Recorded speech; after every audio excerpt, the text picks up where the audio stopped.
ఒక మాట అడిగి చూడు, ఇక నీవే నాకు తోడు అని లోకమనేదిప్పుడు. నాకేం కావాలి నేడు, ఒక మాట అడిగి చూడు, ఇక నీవే నాకు తోడు అని రాక్షసి, లోకమనేదిప్పుడు.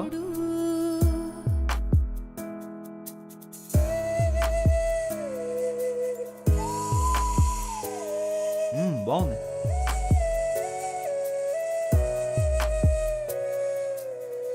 దోసిట పూలు తెచ్చి ఏ రాక్షసి, నువ్వు తొందరగా తినేసి. లేదు లేదు, నేను తినను రిషి. నేను జయంతి అమ్మమ్మకి చెప్పాను. మనం పెళ్లి నాటకం ఆడుతున్నాం, అలాగే వ్రతం కూడా నాటకం ఆడుతున్నాం. ఇదిగో తిను. అమ్మమ్మ మనసులో వ్రతం విషయంలో చాలా శ్రద్ధ ఉంది. చూడ్డానికి ఆవిడ అలా అనిపించకపోయినా ఆవిడ మనసులో నిన్ను చాలా ప్రేమిస్తున్నారు. ఒకవేళ నిన్ను ఈ వ్రతం సరిగ్గా చేయకపోతే ఆవిడ నమ్మకం కూడా పాడైపోతుంది. ఆ పని నేను చేయలేను. అయితే ఇది నేను కూడా తిన్నాను. ఇది కరెక్ట్ కాదు కదా. ఎందుకు? ఎందుకంటే ఈ వ్రతం నా కోసం చేస్తున్నావు, నా పేరు నా ఆయుష్ కోసం. అందుకే పాపం చేసిన వాడిని అవుతాను. రిషి, ఈ వ్రతం వల్ల ఎవరు పాపం చేసిన వాళ్ళు కారు. నిజమే, కానీ నువ్వు నా నిజమైన భార్యవైతే అయితే బాగుండేది. ఎందుకు? ఎందుకంటే ఈ వ్రతం నా కోసం చేస్తున్నావు, నా పేరు నా ఆయుష్ కోసం. అందుకే పాపం చేసిన వాడిని అవుతాను. రిషి, ఈ వ్రతం వల్ల ఎవరు పాపం చేసిన వాళ్ళు కారు. నిజమే, కానీ నువ్వు నా నిజమైన భార్యవైతే అయితే బాగుండేది.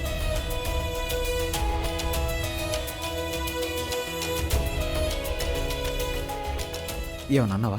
నేనా? అవును. లేదు, ఏమనలేదు. నాకేదో అన్నట్టు అనిపించింది, అందుకే. లేదు లేదు, నేను నిజంగా ఏమనలేదు. నువ్వేదో భ్రమపడినట్టున్నావు.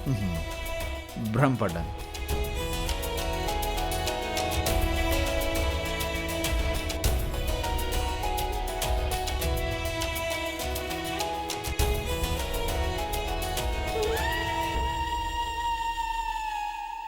అయితే ఇదే తనూజకి బాగా ఇష్టమైన పని.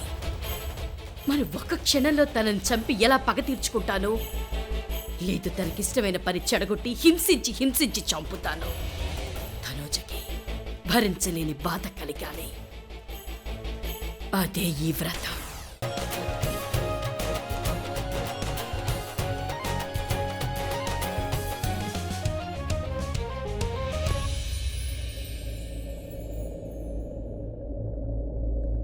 ఈ సంతోషాలు, ఆనందాలు, ఈ రాత్రి జరిగే పండుగ ఇవేవి నావి కావు. అయినా సరే అన్నీ నావే అన్నట్టు అనిపిస్తుంది. ఎందుకంటే రిషి నాకు నా సొంత మనిషిలా అనిపిస్తాడు. నిజానికి ఇదంతా నాటకం, భార్యగా నాటకం. అమ్మా, అలాంటి వాళ్ళది నిజమైన ప్రేమ కాదు, అది వ్యామోహం. ఎగ్జాక్ట్లీ చిన్నత్త, నిజంగా ప్రేమించుకున్న వాళ్ళు అలా చేయరు. ఎంత మనసు విరిగిపోతే కన్న కూతుర్ని పట్టుకొని మా దృష్టిలో చచ్చిపోయా ఉంటుందా తల్లి? అది సరే అమ్మా, తన కూతురుతో తన మాట అనేటప్పుడు ఆమె మాటల్లో వ్యథ, కళ్ళల్లో బాధ గమనించావమ్మా? పెద్దబాబుకు బర్త్డే విషెస్ చెప్పు కూడా వెళ్ళాం కదా. ఊరికే ఎలా కాలిపోతుంది? మంట పెడితేనో పడితేనో తగలబడుతుంది.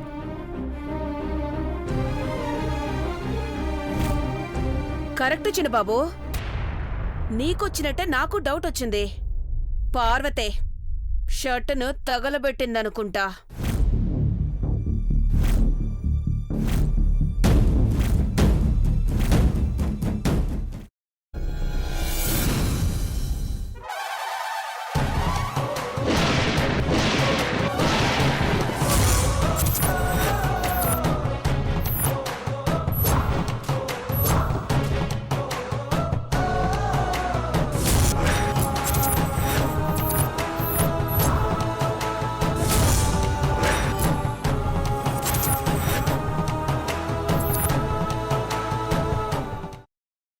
తర్వాత పొట్టు తీసేసి చాప్ చేసి పక్కన పెట్టుకోవాలి.